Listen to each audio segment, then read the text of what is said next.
আসসালামু আলাইকুম। সবাই কেমন আছেন? আশা করি ভালো আছেন।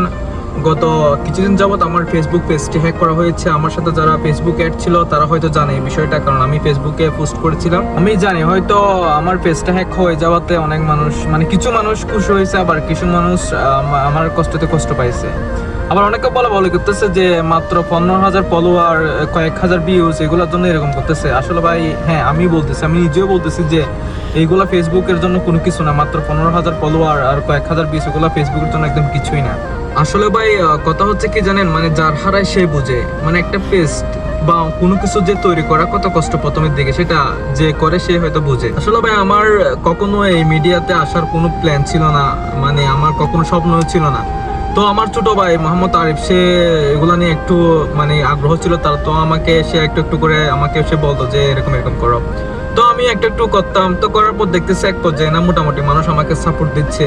তো আমি চিন্তা করলাম, না আমার ভিডিও ভাইরাল হোক বা নাই হোক, বা ভিউ হোক বা নাই হোক, সমস্যা নাই।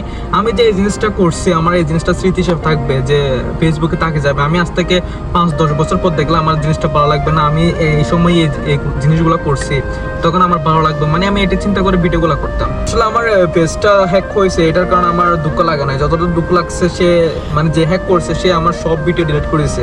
তো আমার একটা ভিডিও আমার একটা আবেগ বলতে গেলে, কারণ আমি ওইখানে অনেক কিছু তুলে ধরছি, যেগুলো আমার দরবারকে নিয়ে তুলে ধরছি, অনেক কিছু বলতে গেলে অনেক কিছু। তো এগুলোর জন্য আমার বেশি খারাপ লাগছে। হ্যাক হয়ে গেছে সেটার জন্য না, সে যে ভিডিও ডিলিট করেছে সেটার জন্য আমার বেশি খারাপ লাগছে। আমি বলতে গেলে আমার গুণ হারাম হয়ে গেছে, আমার থেকেও আমার ছোট ভাইয়ের বেশি।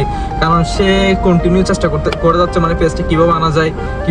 তো এক পর্যায়ে গিয়ে আমাদের সে আমার একটা বড় ভাইয়ের সাথে কথা বলে, টিআরএস টিমের সাথে কথা বলে। সে তো আমার ছোট ভাই টিআরএস টিমের অ্যাডমিন শাওন ভাইয়ের সাথে কথা বলে, তারপর শাওন ভাই আমাদের পেজটি রিকভার করে দেয়। তো আমার পেজে প্রায় হ্যাক হয়ে যাওয়ার আগে প্রায় আমার পেজে ভিডিও ছিল 50টির অধিক ভিডিও ছিল। তো হ্যাক হয়ে যাওয়ার পর সে ভিডিওগুলো রিমুভ করে দেয়, বা কি হয়েছে আমি জানি না এত কিছু। তো ওনারা 21টা ভিডিও আনতে দিতে সক্ষম হয়। তো যাক, আলহামদুলিল্লাহ, আমি মনে করছি পেজটাও পাবো না। যাক, পেজটা তো পাইছি, ভিডিওগুলো সবগুলো পাইলে আরো বেশি ভালো লাগতো, যে কারণ আমি অনেক কিছু নিয়ে ভিডিও করছি, তো এগুলো পেলে ভালো লাগতো আর কি।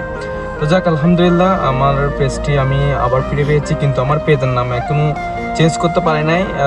প্রায় 2 মাস পর্যন্ত ওর যে নাম দিছে ওই নামে থাকবে। 2 মাস পর ইনশাল্লাহ আবার পেজের নামটা চেঞ্জ করতে পারবো, আসিফ আসলাম আবির এই পেজটা দিয়ে রাখতে পারবো। এখন আপাতত ও যে নামটা দিচ্ছে ওই নামে থাকতে হবে। টিআরএস টিমকে অসংখ্য ধন্যবাদ আমাদের পেজটা আনে দেওয়ার জন্য। তো আপনারাও যদি পেজ নিয়ে বা ফেসবুক আইডি নিয়ে যে কোনো সমস্যায় পড়েন, তাহলে তাদের সাথে যোগাযোগ করতে পারবেন। তাদের আইডিটা আমি মেনশন দিয়ে রাখছি, তো ইনশাল্লাহ আপনাকে যথেষ্ট পরিমাণ হেল্প করবে।